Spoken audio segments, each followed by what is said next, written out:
Hello everyone, welcome back to Kapil physics classes. तो बच्चों उठाइए फिर से कॉपी और पेन, क्योंकि मैं आज की इस वीडियो में क्लास 12 के लिए यूनिट 7 से रिलेटेड कुछ इंपॉर्टेंट कंसेप्चुअल क्वेश्चंस, कुछ न्यूमेरिकल्स और कुछ बेसिक फैक्ट्स डिस्कस करने वाला हूं। और जिस बच्चे ने अभी तक इस यूनिट की लास्ट वीडियोस वॉच नहीं की हैं तो सबसे पहले उन वीडियोस को वॉच कीजिए, ताकि ये जो वीडियो है ये आपको अच्छे से समझ आए। तो चलिए शुरुआत करेंगे आज यहाँ पर हम एक छोटे से ग्राफ से। सबसे पहले मैं यहाँ पर आपको स्टॉपिंग पोटेंशियल वर्सेस फ्रीक्वेंसी का ग्राफ बताने वाला हूं, जो कि एग्जाम के लिए बेहद इंपॉर्टेंट है। इस टॉपिक से रिलेटेड एग्जाम में सबसे ज्यादा क्वेश्चंस पूछे जाते हैं, और वो क्वेश्चंस क्या हैं वो अब आपको समझ आएंगे। तो चलिए बात करते हैं बच्चों। मान लीजिए कि हमारे पास में ये है बच्चों एक मेटेलिक सरफेस।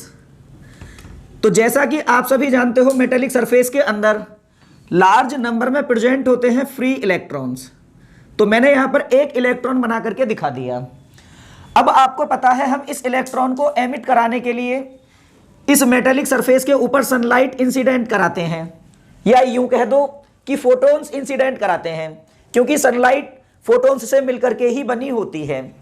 तो मैंने क्या काम किया, एक फोटोन लिया और इस मेटेलिक सरफेस के ऊपर उसे इंसिडेंट किया। ये जो फोटोन है इसके पास में जो अपनी एनर्जी होती है वो E = h न्यू होती है। यहां पर h होता है बच्चों प्लैंक्स कांस्टेंट, और जो न्यू है ये होती है फ्रीक्वेंसी। अब आप ये भी जानते हो कि यदि मैं इस मेटेलिक सरफेस में से इलेक्ट्रॉन को एमिट कराना चाहता हूं तो मुझे उसके लिए इस मेटेलिक सरफेस को वर्क फंक्शन प्रोवाइड करना पड़ता है, और जो वर्क फंक्शन होता है उसे W से हम रिप्रेजेंट करते हैं, और कैलकुलेट करने के लिए हमारे पास में प्यारा सा फॉर्मूला होता है h/νo। फिर आप सभी ये भी जानते हो कि यदि मैं इस इलेक्ट्रॉन को एमिट कराना चाहता हूं तो इस फोटोन की जो मिनिमम फ्रीक्वेंसी है वो ν0 के बराबर होनी चाहिए। यदि इंसिडेंट फोटोन की ये फ्रीक्वेंसी इस थ्रेशोल्ड फ्रीक्वेंसी से कम रह गई तो इलेक्ट्रॉन कभी एमिट नहीं होगा। तो होता ऐसा है, अब मान लीजिए ये जो फोटोन है आया, इसने अपनी एनर्जी इलेक्ट्रॉन को दी और यहां से ये इलेक्ट्रॉन एमिट हो गया। तो जब ये इलेक्ट्रॉन यहां से एमिट होकर के बाहर जाएगा तो इसके पास अपनी सर्टेन काइनेटिक एनर्जी होगी। लेकिन बच्चों मैं ये चाहता हूं कि ये इलेक्ट्रॉन वापस से मेटेलिक सरफेस में आ जाए। मैं नहीं चाहता हूं कि ये जो इलेक्ट्रॉन है ये बाहर निकले। तो उसके लिए हम करते ये हैं कि यहां पर एक मेटेलिक प्लेट लगाते हैं जिसके ऊपर हम एक नेगेटिव पोटेंशियल प्रोवाइड करते हैं, और ये नेगेटिव पोटेंशियल जो इस प्लेट को दिया जाता है ये रिपल्सन लगा करके इस इलेक्ट्रॉन को वापस मेटेलिक सरफेस में ही भेज देता है। या यूं कह दो कि इस नेगेटिव पोटेंशियल की वजह से ये इलेक्ट्रॉन्स एमिट नहीं हो पाते। और ये जो पोटेंशियल हम यहां पर प्रोवाइड करते हैं ना, जो एमिटेड इलेक्ट्रॉन्स को रोकता है, इलेक्ट्रॉन्स को एमिट होने से रोकता है, इस पोटेंशियल को बोला जाता है बच्चों स्टॉपिंग पोटेंशियल, और V0 से हम रिप्रेजेंट करते हैं। अब जरा ध्यान से सुनेंगे। यदि मैं स्टार्टिंग में जो मैंने ये लाइट इंसिडेंट की है इसकी फ्रीक्वेंसी को थ्रेशोल्ड फ्रीक्वेंसी से कम रखूं तो इसमें से इलेक्ट्रॉन ही एमिट नहीं होगा। जब इलेक्ट्रॉन एमिट नहीं होगा तो हमें इस स्टॉपिंग पोटेंशियल की रिक्वायरमेंट ही नहीं होगी। तो होता ऐसा है, जब तक हम स्टार्टिंग में इंसिडेंट लाइट की फ्रीक्वेंसी को यदि थ्रेशोल्ड फ्रीक्वेंसी से कम रखें तो ना तो इसमें से एक इलेक्ट्रॉन बाहर आएगा और ना रोकने के लिए हमें स्टॉपिंग पोटेंशियल की रिक्वायरमेंट होगी। तो जब तक स्टॉपिंग पोटेंशियल, या यूं कह दो कि जब तक इलेक्ट्रॉन एमिट नहीं होगा तब तक स्टॉपिंग पोटेंशियल की वैल्यू कितनी रिक्वायर होगी, 0। तो हमने क्या काम किया, यहां पर एक कोऑर्डिनेट सिस्टम ड्रॉ किया है जिसकी इस एक्सिस पर मैं ले रहा हूं बच्चों फ्रीक्वेंसी को, और इस एक्सिस पर ले रहा हूं स्टॉपिंग पोटेंशियल को, और ये है इस कोऑर्डिनेट सिस्टम का अपना ओरिजिन। तो इनिशियली जो हमारी ये फ्रीक्वेंसी है वो थ्रेशोल्ड फ्रीक्वेंसी से कम है, इलेक्ट्रॉन बाहर नहीं निकला। तो हमने क्या काम किया, धीरे धीरे फ्रीक्वेंसी को इंक्रीज करना स्टार्ट किया, और जब हम फ्रीक्वेंसी को इंक्रीज करते रहेंगे तो एक टाइम ऐसा आएगा कि हम पहुंच जाएंगे थ्रेशोल्ड फ्रीक्वेंसी के बराबर। इसे धीरे धीरे इंक्रीज करते गए तो एक टाइम हमारे इस इंसिडेंट लाइट की फ्रीक्वेंसी थ्रेशोल्ड फ्रीक्वेंसी के बराबर होगी। जब बराबर होगी तो इलेक्ट्रॉन जस्ट एमिट होगा, लेकिन वो मेटेलिक सरफेस के ऊपर ही होगा और रुका हुआ होगा, तो स्टॉपिंग पोटेंशियल अभी तक भी 0 होगा। फिर आपको यह पता है यदि अब हम इस फ्रीक्वेंसी को, इस फोटोन की जो फ्रीक्वेंसी है वो मैंने अब थ्रेशोल्ड फ्रीक्वेंसी के बराबर कर दी थी, तो इलेक्ट्रॉन एमिट होकर सरफेस पर आ गया। लेकिन अब यदि मैं इस फ्रीक्वेंसी को थ्रेशोल्ड फ्रीक्वेंसी से भी इंक्रीज करने लगूं, उससे भी ज्यादा करूं, जब ज्यादा करोगे तो फोटोन की एनर्जी ज्यादा हो जाने से इलेक्ट्रॉन को एनर्जी ज्यादा मिलेगी, तो वो तेजी से बाहर निकलेगा। जब वो ज्यादा एनर्जी से बाहर आएगा तो नेगेटिव पोटेंशियल हमें ज्यादा अप्लाई करना पड़ेगा। भाई खुद सोचिए आप इस बात को कि यदि मैं इस फोटोन की फ्रीक्वेंसी को बढ़ा दूं तो इसकी एनर्जी बढ़ जाएगी, इलेक्ट्रॉन को एनर्जी ज्यादा मिलेगी, वो वर्क फंक्शन को प्रोवाइड करने के बाद में ज्यादा एनर्जी से बाहर निकलेगा। जब एनर्जी से ज्यादा बाहर आएगा तो रोकने के लिए हमें नेगेटिव पोटेंशियल ज्यादा रिक्वायर होगा। तो यहां से हमें यह बात क्लियर हो जाती है प्यारे बच्चों कि यदि हम यहां से फ्रीक्वेंसी को लगातार थ्रेशोल्ड फ्रीक्वेंसी से भी ज्यादा करते रहें, इंक्रीज करते रहें, तो इलेक्ट्रॉन उतनी ही ज्यादा तेजी से बाहर आएगा, एनर्जी से बाहर आएगा, जिसकी वजह से रोकने के लिए हमें स्टॉपिंग पोटेंशियल ज्यादा अप्लाई करना पड़ता है। तो ओवरऑल यहां से पता चलता है कि यदि फ्रीक्वेंसी बढ़ाओगे तो उतना ही आपको स्टॉपिंग पोटेंशियल ज्यादा इंक्रीज करना पड़ता है। तो यहां से अब यदि मैं इन दोनों बातों को मर्ज करके यहां पर एक ग्राफ प्लॉट करूं तो ग्राफ की जो लाइन है वो इस तरीके से आती है लीनियर शेप में। ये होता है बेटा ग्राफ। यहां पर ये जो ग्राफ है ये स्टॉपिंग पोटेंशियल वर्सेस फ्रीक्वेंसी का ग्राफ होता है। लेकिन ये जो ग्राफ है ये यहीं खत्म नहीं होता है, इसकी कहानियां भी बहुत लंबी है, बड़े ध्यान से आपको सुनना है बच्चों। देखिए आपने 10th क्लास में एक छोटी सी इक्वेशन पढ़ी होगी और वो इक्वेशन थी y बराबर mx प्लस सी।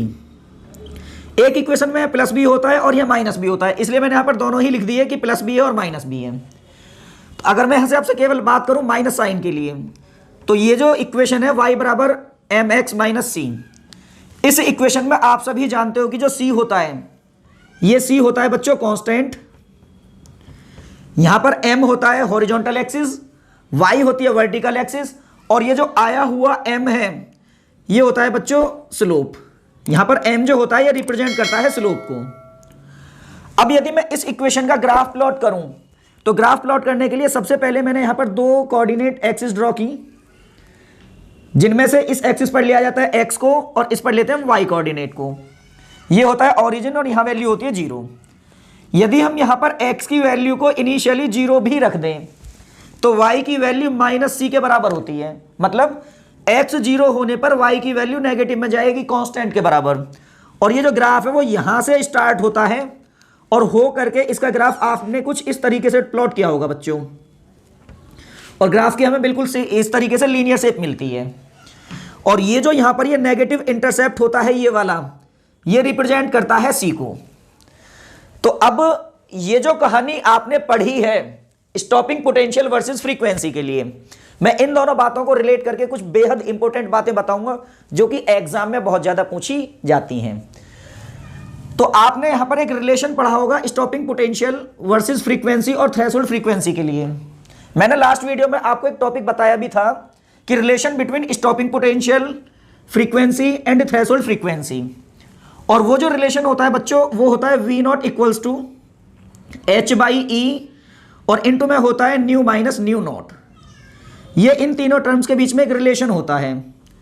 अब यदि मैं इस चीज को और भी थोड़ा लिखना चाहूं तो लिख सकता हूं कि जो V नॉट होगा स्टॉपिंग पोटेंशियल होगा, इसे ब्रैकेट ओपन कर दो तो बनेगा h/e इंटू न्यू और माइनस हो जाएगा h/e और इंटू में हो जाएगा न्यू नॉट। अब आप ये भी जानते हो कि ये जो h न्यू नॉट है, ये वाला जो h न्यू नॉट है, इसे हम वर्क फंक्शन भी कहते हैं। तो इसे मैं और भी लिख सकता हूं V नॉट इक्वल्स टू हो जाएगा h न्यू बाई e और इनटू में आएगा बच्चों ये वर्क फंक्शन, माइनस में हो जाएगा वर्क फंक्शन w और डिवाइड बाई e। अब जरा ध्यान से आपको देखना है जो बातें मैं बोलने वाला हूं, बहुत ही इंपॉर्टेंट बात होगी। आप मेरे कहने से इस वाली इक्वेशन को और इस वाली इक्वेशन को, इन दोनों इक्वेशंस को आप मेरे कहने से कंपेयर करो। तो मैंने लिखा इन दोनों को आप करो कंपेयर। जब आप कंपेयर करोगे तो आपने क्या देखा, यहां वर्टिकल एक्सिस पर y है और यहां वर्टिकल एक्सिस पर y की जगह क्या लिखा है, जल्दी से बताइए आप, क्या लिखा है, V नॉट। दूसरी बात, यहां पर इस इक्वेशन में c कांस्टेंट होता है, लेकिन यहां पर यदि मैं इस चीज को देखूं तो क्या कांस्टेंट है, w/e, ये रेशियो कांस्टेंट है। तो इन दोनों इक्वेशंस को यदि मैं कंपेयर करूं तो मैंने देखा कि यहां पर y की जगह ले ली है v0 ने, m, ये जो m है आप ये देखिए इस एक्सिस पर x है और यहां पर क्या है न्यू। जब इक्वेशन कंपेयर कर रहे हैं तो इस x की जगह इस न्यू ने ले ली, तो m की जगह किसने ली, h/e ने। तो यहां पर जो m है m की जगह ली है h/e ने। दूसरी बात यहां पर c है और c की जगह पर ये कांस्टेंट है, तो c की जगह जो ली है यहां पर वो ली है बच्चों किसने, w/e ने, work function to the charge of electron के रेशियो ने। अब सुनिएगा जरा, आपको एक छोटी सी बात ये भी पता है, अब यदि ये जो ग्राफ मैंने प्लॉट किया है मैं इसे नेगेटिव साइड में प्रोड्यूस करूं, तो ये नेगेटिव एक्सिस को या ये कह दो इस वाली एक्सिस को यहां पर इंटरसेक्ट करेगा, करेगा या नहीं। तो अब आप एक बात बताइए, यदि इस चीज को मैं यहां से इंप्लीमेंट करूं तो ये पार्ट यहां सी था, लेकिन यहां सी की जगह कौन है, w/e। तो इतना जो पार्ट मुझे मिलेगा ये वाला, ये रिप्रेजेंट करेगा w/e को। इस ग्राफ का स्लोप m होता है, लेकिन सेम ग्राफ हमने यहां प्लॉट किया है, तो इस ग्राफ का जो स्लोप होगा वो m की जगह कौन है, h/e। तो प्यारे बच्चों यहां पर जो दो सबसे ज्यादा पूछे जाने वाले क्वेश्चन हैं वो क्वेश्चन क्या है, सुन लीजिएगा। पहला क्वेश्चन यहां से ये आता है कि stopping potential versus frequency, stopping potential versus frequency graph का जो ये नेगेटिव इंटरसेप्ट होता है ये क्या रिप्रेजेंट करता है। तो यहां से आप तुरंत बताओगे देख करके कि stopping potential versus frequency graph का जो नेगेटिव इंटरसेप्ट होता है वो वर्क फंक्शन बाई चार्ज के रेशियो को रिप्रेजेंट करता है। The negative intercept of threshold frequency, sorry, stopping potential versus frequency graph represents the ratio of work function to the charge of electron. और यदि आपसे यह पूछ ले कि stopping potential versus frequency graph का स्लोप, ग्राफ का स्लोप क्या बताता है, क्या रिप्रेजेंट करता है, तो बच्चों अब एक क्वेश्चन मेरा आपसे है कि यदि कोई आपसे पूछ बैठे कि इस ग्राफ के लिए स्टॉपिंग पोटेंशियल वर्सेस फ्रीक्वेंसी का जो स्लोप होता है वो स्लोप क्या रिप्रेजेंट करता है, तो आप क्या जवाब दोगे, जल्दी से बताइए मुझे। हाँ हाँ बिल्कुल ऐसे ही बताइए। तो मैं आपको बताता हूं, इस stopping potential versus frequency graph का जो स्लोप होता है ना बच्चों, वो स्लोप रिप्रेजेंट करता है ratio of Planck's constant to the charge of electron. ये जो दो बातें हैं मैंने आपको बताई हैं ये इतनी ज्यादा इंपॉर्टेंट हैं कि सबसे ज्यादा क्वेश्चंस इन्हीं दोनों बातों से रिलेटेड पूछे जाते हैं। तो चलिए बच्चों अब बात करेंगे यहां पर हम कुछ क्वेश्चंस के लिए। पहला क्वेश्चन आपके सामने है, क्वेश्चन में क्या कहा गया है मैं एक्सप्लेन करता हूं। एक बेहद शानदार और बहुत ही इंपॉर्टेंट क्वेश्चन है। क्वेश्चन में यह बोला गया है कि मान लीजिए यह है हमारे पास में एक मेटेलिक सरफेस और इस मेटेलिक सरफेस के अंदर ये प्रेजेंट है फ्री इलेक्ट्रॉन। अब क्वेश्चन के अकॉर्डिंग इस मेटेलिक सरफेस का जो वर्क फंक्शन है वो नेग्लिजिबल दे रखा है, इसका मतलब हुआ वो 0 हो गया। फिर इन्होंने कहा है कि हमारे पास में एक इलेक्ट्रोमैग्नेटिक वेव है, उस इलेक्ट्रोमैग्नेटिक वेव को हमने इसके ऊपर इंसिडेंट किया और इस वेव की जो वेवलेंथ है वो लैम्डा दे रखी है। तो ये इलेक्ट्रॉन इस मेटेलिक सरफेस में से एमिट होगा और इससे जनरेट होंगी डी ब्रोगली वेवलेंथ जो लैम्डा डी से रिप्रेजेंट कर दी है। तो क्वेश्चन में यह कहा गया है कि जब ये इलेक्ट्रोमैग्नेटिक वेव जिसकी वेवलेंथ लैम्डा है इस मेटेलिक सरफेस के ऊपर इंसिडेंट होगी तो एमिटेड इलेक्ट्रॉन से जनरेट होने वाली डी ब्रोगली वेवलेंथ कितनी है, लैम्डा डी। अब इन्होंने पूछा है कि इस कंडीशन में आपको यह प्रूव करना है कि इलेक्ट्रोमैग्नेटिक वेव की जो वेवलेंथ है लैम्डा वो 2mc इंटू लैम्डा डी का होल स्क्वायर बाई एच के बराबर होगी। यह चीज आपको प्रूव करके बतानी है। तो सुनेंगे बड़े ही ध्यान से, क्योंकि ये जो इलेक्ट्रोमैग्नेटिक वेव है इसके अंदर भी फोटोन्स प्रेजेंट होंगे। तो मैंने मान लिया ये हो गया इसका एक फोटोन। जब इसकी वेवलेंथ मुझे पता है तो मैं इसकी एनर्जी लिख सकता हूं। तो मैंने लिखा बेटा कि energy of electromagnetic wave photon, electromagnetic wave photon, जो इलेक्ट्रोमैग्नेटिक वेव का फोटोन होगा उसकी जो अपनी एनर्जी होगी वो होगी बच्चों E equals to HC divide by lambda. अब आपको यह भी पता है कि जब ये फोटोन इसके ऊपर आएगा तो इलेक्ट्रॉन निकल करके जाएगा, तो इस इलेक्ट्रॉन की अपनी सर्टेन काइनेटिक एनर्जी होगी। तो मैं इस बात को लिखता हूं कि kinetic energy of emitted electron, कि एमिटेड इलेक्ट्रॉन की जो काइनेटिक एनर्जी होगी उसके लिए हमारे पास में फॉर्मूला होता है बच्चों के max equals to h nu minus W. तो आप सभी जानते हो यहां से मैं न्यू को ब्रेक कर सकता हूं सी बाई लैम्डा में, और डब्ल्यू कितना गिवन है 0। तो यहां से जो के मैक्स होगा वो हो जाएगा एच सी बाई लैम्डा, क्योंकि डब्ल्यू की वैल्यू कितनी दे रखी है 0। तो ये हो जाएगी यहां से काइनेटिक एनर्जी, और ये बेटा लैम्डा डी के बराबर दे रखा है। आप चाहो तो यहां से, या आप यूं कह लो, अब जब ये इलेक्ट्रॉन यहां से एमिट होगा तो इससे जनरेट होंगी डी ब्रॉगली वेव्स। तो मैं अब उन डी ब्रॉगली वेव्स की वेवलेंथ को लिखना चाहता हूं, तो मैंने इस बात को लिखा बेटा कि now de Broglie wavelength, de Broglie wavelength, de Broglie wavelength जो होगी उसका फॉर्मूला आपने एक पढ़ा होगा कि लैम्डा डी जो होता है वो h बाई अंडर रूट में 2m इंटू काइनेटिक एनर्जी होता है के ई। जब हमें किसी पार्टिकल के चलने की काइनेटिक एनर्जी पता होती है और हमें लिखनी हो बच्चों उस पार्टिकल से जनरेट होने वाली डी ब्रॉगली वेवलेंथ, तो उसके लिए हमारे पास में एक फॉर्मूला होता है lambda D equals to h by under root में 2m के ई। तो यहां पर जो ये काइनेटिक एनर्जी है वो मैं कैलकुलेट कर चुका हूं। इस काइनेटिक एनर्जी को उठाइए और यहां पर आप पुट कर दीजिए। तो जब यहां पर आप इसे पुट करोगे तो बड़े ध्यान से आपको सुनना है, ये लैम्डा डी इक्वल्स टू हो जाएगा, ये जो लैम्डा डी होगा ये हो जाएगा h by under root 2m के ई, और के ई की जगह हमें यहां पर लिखना होगा बच्चों कितना एच सी बाई कितना lambda, H C by lambda. अब आप मेरे कहने से इन दोनों टर्म्स का आपस में कर दो स्क्वायर। तो मैंने लिखा कि squaring both side, squaring both side. आप यहां पर मेरे कहने से दोनों तरफ का क्या कर दीजिए स्क्वायर। जब आप यहां पर स्क्वायर करोगे तो ये बन जाएगा बच्चों लैम्डा डी का होल स्क्वायर इस तरीके से, और ये यहां पर ये हो जाएगा एच स्क्वायर, और डिवाइड बाई आएगा जब इसका स्क्वायर करोगे तो ये रूट हट जाएगा, और रूट हट करके बनेगा ये 2m H C by lambda, 2m H C by lambda. अब आपको पता है इस h से इसकी एक पावर कैंसिल होगी और ये लैम्डा चला जाएगा ऊपर, तो ये बन जाएगा लैम्डा इक्वल्स टू कितना बच्चों, ये लैम्डा डी का स्क्वायर इक्वल्स टू बनेगा h, ये इंटू में लैम्डा, और डिवाइड बाई हो जाएगा 2mc। लेकिन हमें लेकर के आना है बच्चों लैम्डा के लिए फॉर्मूला। तो यहां से जो ये लैम्डा होगा ना, ये लैम्डा हो जाएगा 2mc इंटू लैम्डा डी का होल स्क्वायर, और डिवाइड बाई हो जाएगा ये h। तो यही चीज आपको प्रूव करनी थी जो आपके सामने है। एक बहुत ही शानदार क्वेश्चन है, और ये क्वेश्चन बेटा बहुत इंपॉर्टेंट है, बड़े ध्यान से आपको लिखना है। चलिए बच्चों बात करते हैं फिर से एक नए क्वेश्चन के लिए। इस बार क्वेश्चन में बोला गया है कि the wavelength of a photon is 1.4 angstrom, it collides with an electron.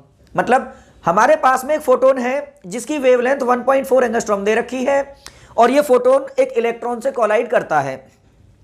फिर इन्होंने आगे कहा है कि it's wavelength after collision is 2 angstrom. मतलब जब ये फोटोन इलेक्ट्रॉन के साथ में कॉलिजन कर लेता है तो इसकी जो वेवलेंथ है ना वो चेंज होकर 2 एंगस्ट्रॉम हो जाती है। अब इन्होंने पूछा है कि calculate the energy of scattered electron, मतलब कि जो स्कैटर्ड इलेक्ट्रॉन होगा ना उसकी एनर्जी कितनी होगी। मैं एक्सप्लेन करता हूं, बड़े ध्यान से आपको सुनना है बच्चों। क्वेश्चन के अकॉर्डिंग मान लीजिए ये हमारे पास में एक फोटोन है, ये है एक फोटोन जिसकी इनिशियली जो वेवलेंथ है जिसे मैंने लैम्डा 1 नाम दिया वो दे रखी है 1.4 एंगस्ट्रॉम। अब ये इलेक्ट्रॉन जब चल रहा है, ये जो फोटोन है ये चलते चलते किसी एक इलेक्ट्रॉन से कोलाइड हो जाता है। जब कोलिजन होता है तो मान लीजिए ये फोटोन इधर चला गया, और फोटोन की जो वेवलेंथ है ना वो फाइनली चेंज होकर 2 एंगस्ट्रॉम हो जाती है। तो आपको ये बताना है कि जब ये फोटोन इलेक्ट्रॉन से कोलाइड होता है और इस फोटोन की वेवलेंथ इतने से चेंज होकर इतनी हो जाती है, तो ये जो स्कैटर्ड इलेक्ट्रॉन होगा ना, इस स्कैटर्ड इलेक्ट्रॉन की एनर्जी कितनी होगी। ध्यान से सुनना है। तो बच्चों मैं यहां पर एक छोटी सी बात कहूंगा। आप पहले ये देखिए कि कॉलिजन करने से पहले इस फोटोन के पास में कितनी एनर्जी थी। उसके बाद में ये फोटोन जब इलेक्ट्रॉन से कॉलिजन कर लेगा तो कॉलिजन करने के बाद में उसके पास एनर्जी रह कितनी गई वो फाइंड कर लीजिए। तो पहले कितनी थी, बाद में चेंज होकर कितनी रह गई, उन दोनों का जो डिफरेंस है, जो यहां पर एनर्जी का लॉस हुआ होगा, तो फोटोन की एनर्जी में जो कमी आई होगी वो सारी एनर्जी किसे मिली होगी, इस स्कैटर्ड इलेक्ट्रॉन को। तो चलिए देखते हैं, हम बात करेंगे इनिशियली इस फोटोन के पास में एनर्जी कितनी थी। वो एनर्जी मैंने E1 मान ली। उसके लिए हमारे पास में फॉर्मूला होता है बच्चों hc/λ। तो इसे लिखेंगे हम hc/λ1। उसके बाद में बात करेंगे फाइनली उसके पास में एनर्जी है कितनी। तो फाइनल में जो एनर्जी होगी वो मैंने E2 कह दी। अब E2 जो होगी वो हो जाएगी hc/λ2। तो इनिशियली एनर्जी इतनी थी, फाइनली कॉलिजन करने के बाद में एनर्जी रह इतनी गई। तो जो यहाँ पर एनर्जी का लॉस हुआ है, फोटोन की एनर्जी में जो कमी आई है, वो सारी एनर्जी किसको मिल जाएगी, स्कैटर्ड इलेक्ट्रॉन को। तो अब यदि आपको यहाँ पर लिखना हो therefore energy of scattered electron, वो मैंने बच्चों E मान ली। कितनी मान ली, E। और वो होगी इनिशियल एनर्जी माइनस कितनी, फाइनल एनर्जी। अब इनिशियल एनर्जी जो है वो आ रही है बच्चों कितनी, hc/λ1 माइनस हो जाएगा hc/λ2। यहां से आप hc कॉमन ले सकते हो, तो ये हो जाएगा hc जब कॉमन ले लोगे तो 1/λ1 माइनस 1/λ2। अब आप सभी जानते हो कि जो h होता है, इस h की अपनी न्यूमेरिकल वैल्यू होती है 6.6 इंटू 10⁻34 और c की वैल्यू होती है 3 इंटू 10⁻ कितना 8। बात करेंगे 1/λ1 की। λ1 दे रखा है बच्चों 1.4 एंगस्ट्रॉम। इसका मतलब हो गया कि ये हो जाएगी 1.4 इंटू 10⁻⁻ कितना 10 मीटर में लिखेंगे क्योंकि। बात करेंगे λ2 के लिए, तो λ2 दे रखी है 2 एंगस्ट्रॉम, तो इसे लिख सकते हैं 1/2 इंटू 10⁻⁻ कितना 10। अब ये आपको सॉल्व करना है और सॉल्व करने के बाद में आंसर फाइंड करना है।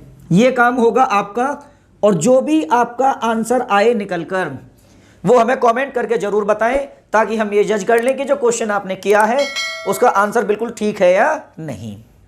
तो चलिए बच्चों, अब बात करेंगे फिर से एक नए क्वेश्चन के लिए। हाँ तो बच्चों, पेश है आपके लिए फिर से एक नया सवाल। लेकिन यहाँ पर कमाल की बात ये होने वाली है कि ये जो सवाल है, ना तो मैं इसे सॉल्व करूंगा और ना ही करूंगा एक्सप्लेन। ये क्वेश्चन आपको खुद ही सॉल्व करना है, और सॉल्व करके जो भी आपका आंसर आए वो हमें बताना है, ताकि हम ये जज कर सकें कि जो आपने सवाल ये किया है वो सही है या गलत।